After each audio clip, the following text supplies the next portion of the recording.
BJP का fan भी हूँ और रस भी हूँ और चाय भी हूँ, कॉफ़ी भी हूँ।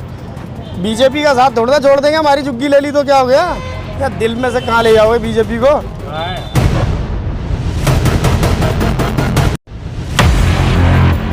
हमारा तो संघर्ष यही है ना, गरीबों का आशियाना उड़ाने जाओ, उड़ाना जितना मर्जी तुमने करना कर लो।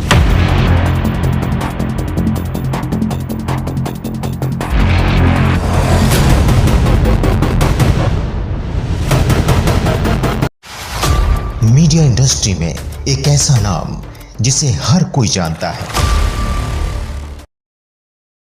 इन दिनों राजधानी में जहां जहां अवैध अतिक्रमण है वहां वहां तमाम जिम्मेदार विभागों का बुलडोजर ताबड़तोड़ चलाया जा रहा है। चाहे अवैध अतिक्रमण पे एमसीडी का बुलडोजर हो या फिर डीडीए का या पीडब्ल्यूडी का, लगातार बुलडोजर की कार्रवाई देखी जा रही है राजधानी में। इस वक्त मौजूद हूँ दिल्ली के सुभाष नगर इलाके के श्याम नगर क्लस्टर कॉलोनी में, जहां आप देख सकते हैं ये क्लस्टर कॉलोनी है श्याम नगर। ये बताया जा रहा है कि वर्षों से यहाँ पर ये लोग रह रहे हैं, अपना गुजर बसर करते हैं, हर रोज़ की तरह अपनी ज़िंदगी जीते हैं। और इनका कहना है कि इंदिरा गांधी की सरकार के समय से ये लोग यहाँ पर अपना आशियाना बसाए हुए थे और यहीं पर उनका रहना होता था। लेकिन अब अचानक से इसको अवैध अतिक्रमण का करार दिया जा रहा है। पहले नोटिस लगाया गया और उसके बाद ताबड़तोड़ बुलडोजर की कार्रवाई देखी गई। सबसे हैरान करने वाली बात हम आपको बता दें कि यहाँ पर बुलडोजर की कार्रवाई एक बार में संपन्न नहीं हुई, बल्कि लगातार आपको बता दें कि बीच बीच में 3 से 4 बार बुलडोजर की कार्रवाई हुई, जिसके तहत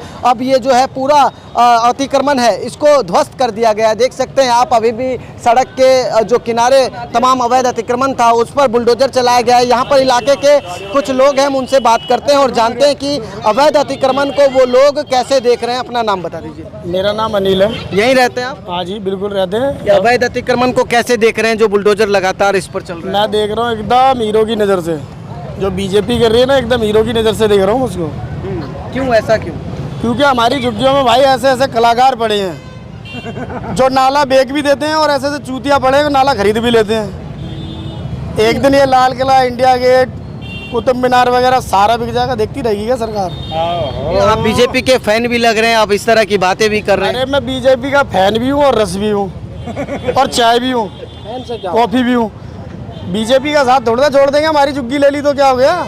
या दिल में से कहाँ ले जाओगे बीजेपी को? ये तो टूटा है, दिल थोड़ा टूटा है। वोट तो बीजेपी को देंगे। इतना प्यार बीजेपी के लिए, इतना लगाव, आपके सर से छत हट गया। ये केवल मोदी के लिए, छत हट जाए चाह ना रहे, मैं तिरपाल डाल के रह लूँगा, लेकिन वोट बीजेपी को दूंगा। ये देखो, ये बंदा है, वो दिखाओ इसको। इसने बोला था कि 6 मकान है मेरे, अब मैंने इसके 5 नाम करा दिए हैं। नहीं, 2 कराए हैं। 2 कराए हैं, बताऊँ क्यों? इसके भी ऊपर छत रहनी चाहिए। देखिए, आपको बता दें कि पिछले कुछ घंटों से यहाँ पर बुलडोजर की कार्रवाई हो रही है। यहाँ पर जिस तरह से बीजेपी की गुणगान लोग गा रहे हैं, उनको फर्क नहीं पड़ता है कि बुलडोजर की कार्रवाई ये हो या ना हो, क्योंकि ये इनका दिल से जो लगाव है वो सरकार से। इनका कहना है कि भले ही आशियाना उजड़ जाए, लेकिन ये किसको चाहते हैं, दिल में किसको रखते हैं, वो कैमरे पे बयां कर रहे हैं। कुछ और लोग हैं, जानते हैं। अपना नाम बताएं। मेरा नाम अनवर है। बहुत अच्छी बात मेरे भाई ने कहा, लेकिन ये अकेले बोल रहे हैं।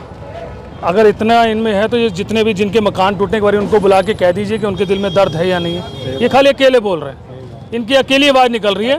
ये जितने मकान टूटे हैं उनके घर वालों को बुला के जरा आप कह दीजिए कि उनके आशाने खत्म हुए, वो बीजेपी के खिलाफ हैं या नहीं। बुलाइए आप इनको, नहीं खाली को, जरा जिनके मकान टूटे उनको बुलाइए। अपने और भी जो साथ सर अपने जो आपके साथ उनको बुलाइए। उनका विचार, उन्होंने अपना विचार मैं कहना चाहता हूँ। लेकिन इसको देने के अंदर सबसे ज्यादा रोल किसी का था, तो 1975 के अंदर इंदिरा गांधी इनको दे गई थी। और इंदिरा गांधी 1975 में तो झुग्गियां बसी ही नहीं। पैसा 1975 का पर्चा है, ये तो गलत है। 1975 में तो झुग्गियां आई नहीं। सन 96 में झुग्गी आई है यहाँ पे, और आधी 12 गज गई हैं, आधी आई हैं। मैं पैदा यहाँ हूँ। लोगों से हमने बात करी, लोगों का कहना है कि इंदिरा के टाइम से वो लोग रह रहे हैं। इंदिरा कोई नहीं रह रहे हैं यहाँ, जंगल था। यहाँ पे जंगल था। इंदिरा के टाइम में रहे होंगे तो इधर रहे होंगे। अरे मॉल बना हुआ, पैसिफिक मॉल, यहाँ थी इंदिरा के जमाने में। और बताओ, और कांग्रेस के राज में उठा के यहाँ बसाई गई। अगर झुग्गी तोड़नी है, जिनके मकान है, अगर झुग्गी तोड़नी है तो 2 जगह की तोड़ी जाए। इनका भी मकान था, इनका भी, इनके भाई का था। अगर मेरा भी है, मेरा भी है। जो केजरीवाल जैसा मैंने शीश महल बनाया था ना, वो तोड़ के हवा महल बना दिया, जैसे मेरे भाई का आज बना हुआ हवा महल। मैं ये चाहता हूँ किसी के ऊपर ना गिरे, थोड़ा सा और तोड़ दिया जाए, आपत्ति नहीं है। आपत्ति नहीं है। और सन ये बोल रहे 75 में। आपको एक बात बताइए, तकलीफ क्यों नहीं? आपका घर टूट गया, आप सड़क पर आ गए हो, आपको तकलीफ नहीं है? मुझे तकलीफ इसलिए नहीं है ना, जो देश हित में काम कर रहा है ना, मैं उसके लिए कोई खिलाफ नहीं जा सकता। मैं जो पहले की सेना के ऊपर पत्थर मारे जाते थे ना, अब सीधी गांड पे गोली मारी जा रही है, मैं उसके साथ खड़ा हूँगा। मैं गूंगे मंत्री के साथ नहीं खड़ा हूँगा, बोलने वाला मंत्री चाहिए मेरे को, वो है मेरे साथ। मेरा बोर्ड लेके आया ना उसको, तो वोट उसी को दूंगा ना, बोलने वाला। गूंगे बहरों को वोट नहीं दूंगा मैं। अब जब इतनी बात करें, नाम भी ले लीजिए। मनमोहन सिंह गूंगे मंत्री, और हमारे बोलने वाले मंत्री हमारे जो प्रधानमंत्री हैं मोदी जी हैं, दामोदर।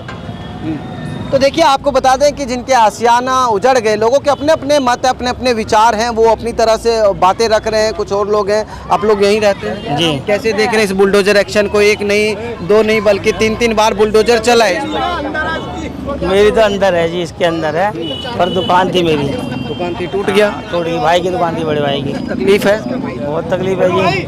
लेकिन अवैध कब्जा था, अवैध अतिक्रमण था, तो फिर तकलीफ किस बात की? अवैध तो वो भी है जो रह रहे हैं MP MLA, वो भी तो अवैध में रह रहे हैं। कुछ बात करना है, ये बताओ आप।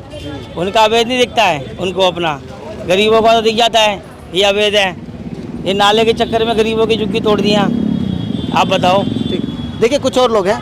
सर, एक सवाल आपसे और, ये अगर बुलडोजर चल रहा है तो एक ही बार में ध्वस्त कर देना चाहिए जितना अतिक्रमण है, लेकिन यहाँ पर 3-3 बार बुलडोजर चल आपको शायद याद होगा कि अभी नाले के पूरा आपने देखा कि गड्ढा था बहुत ज़्यादा, ठीक है। मैं आपको दीवार दिखाना चाहता हूँ, अगर दिखा सकते हैं तो एक बार दीवार दिखाइए, पीछे सरकारी दीवार, जो पुरानी दीवार है, पीछे से लेकर यहाँ तक दीवार आ रही है। जब दीवार आ रही थी तो दीवार से पीछे आगे तोड़ना था। पीछे तोड़ने का क्या मतलब है? हम दीवार की बात कर रहे हैं और वो दीवार ये आ गई है। आप दीवार से पीछे, आप दीवार से आगे जितना था उसको तोड़ देते हैं, पीछे तोड़ने का क्या मतलब था? हमारा तो संघर्ष यही है ना, गरीबों का आशियाना उड़ाने जाओ, उड़ाना जितना मर्जी तुमने करने कर लो। अभी मेरा भाई जो कहना था क्या कर चला गया, डॉक्टर मनमोहन, ये जिसके टाइम पर दी गई, जिसने मेहनत करी उसको तो कहा जाएगा ना। आज अगर इतना बड़ा आप एरिया को देख रहे हैं तो जरा मेरे कैमरा चाहता हूँ आपका कि इस रूट पे घुमाइएगा कि जितनी रोड ये चौड़ी गई है तो इतना रोड सिरसा साहब चौड़ा करेंगे आगे। सिरसा साहब आगे रोड, सरकार को जितनी जरूरत होगी तो सरकार अपनी कार्रवाई करेगी। सरकार अपनी कार्रवाई कर रही है। अब जिसके आशाने उजड़े हैं, जो बेचारे परेशान हैं, जो देख रहे हैं, उनको देखिए आप जाके। मेरे पता क्या, मेरे कहने से आपको ये होगा कि शायद मैं अपनी बात रख रहा हूँ। मैंने आपको कहा अगर आप दिखा सकते से भी तो बात कर रहे हैं, आप सरकारी दीवार दिखा दी ना एक बारी मेरे को। सरकारी दीवार अगर आपका कैमरा चाहता है, मैं साथ चल रहा हूँ, ये लोग चल रहे हैं, एक बारी सरकारी दीवार दिखाइए आप। दिखा दीजिए एक बार सरकारी दीवार भी, क्योंकि देखिए ये सरकारी दीवार कहा जा रहा है, ये नाला है, ये देखेंगे ये नाला है, नाला आ गया, ये सरकारी दीवार, नाला बाहर है। जब सरकार कह रही है, MCD कह रही है कि हम नाले और दीवार को छोड़ देंगे, उससे पीछे मकान को नहीं तोड़ेंगे, तो ये मकान क्यों तोड़ेंगे? हम तो इसकी बात उठाना चाह रहे हैं। ये सरकारी दीवार है या नहीं है? वो सरकारी दीवार का पिलर है या नहीं है? वो सरकारी दीवार है या नहीं है? 3 बातों की बात मैं आपके सामने रख रहा हूँ। जब सरकारी दीवार यहाँ पर है तो मकान क्यों तोड़ेंगे? दीवार से पीछे मकान नहीं तोड़ने चाहिए थे, दीवार से आगे तोड़ने चाहिए थे। ये चल रहा नाला, ये रहा नाला सामने। सर, हक की बात तो करी जाएगी ना। जिसके आशियाने उजड़े हैं, जिनके मकान टूटे हैं, बचपने से कमा कमा के उन्होंने मकान बनाए हैं, और आज उनको आप तंग कर रहे हो, तो करते रहो फिर भाई। देखिए, तस्वीर एक बार दिखा दीजिए। ये सरकारी नाला है और नाले के साथ में जो ये देखेंगे, ये जो दीवार है, ये सरकारी दीवार है। अब कायदे से इस सरकारी दीवार के बाहर या सरकारी दीवार को कुछ भी मकानों के, चाहे दीवार हो या कोई भी ईंट हो, वो अगर टच करता है या उस दायरे में आता है तो वो अवैध अतिक्रमण है और उसी पर बुलडोजर चलेगा। लेकिन इस बार तस्वीर दिखा दीजिए एक बार, इस तरफ तस्वीर देखेंगे तो कायदे से अभी फिलहाल जो दीवार है, उन दीवारों के जो टच करता हुआ एरिया है उसी को तोड़ा गया है। दीवार के जितने भी अंदर मकान थी, बस वहीं तक ये तोड़ा गया है। क्योंकि आपको बता दें कि वो जो पीछे अगर दीवार देखेंगे तो दीवार से लगता हुआ जितने भी ये मकान थी, आगे की ईंट निकली हुई थी, उनको ध्वस्त कर दिया गया है। दीवार के जो अंदर का पोर्शन था वो अभी वैसे ही है। ढांचा देख के आपको खुद भी अंदाज़ा लगेगा। एक बार तस्वीर दिखा दीजिए। फिलहाल यहाँ पर बुलडोजर की कार्रवाई थम गई है, लेकिन आपको बता दें कि जो बुलडोजर एक्शन हुआ है उसमें अतिक्रमण पर ही बुलडोजर चलाया गया है और पहले नोटिस दिया गया था इनको, और नोटिस के बाद जब कार्रवाई हुई तो अभी की तस्वीर हम आपको दिखा रहे हैं। लोगों की अपनी अपनी प्रतिक्रिया है, लोगों ने अपने तरीके से अपने विचार रखे हैं। कोई ये भी कहता है कि जिनकी अवैध अतिक्रमण है उस पर बुलडोजर चलाना सही हुआ क्योंकि वो अवैध था। कई लोगों का ये भी कहना है कि आशियाना उजाड़ दिए गए हैं, वो गलत है क्योंकि अब वो कहाँ रहेंगे। अब देखना होगा कि सरकार इस पूरे मामले को लेकर जिनके आशियाने उजड़े हैं क्या उनके लिए कुछ सोच पाएगी या फिर जो खुश हैं या उनके लिए। वीडियो जर्नलिस्ट मनीष के साथ Uday Hindustani, Uday Bharat news, Delhi. Media industry में एक ऐसा नाम जिसे हर कोई जानता है,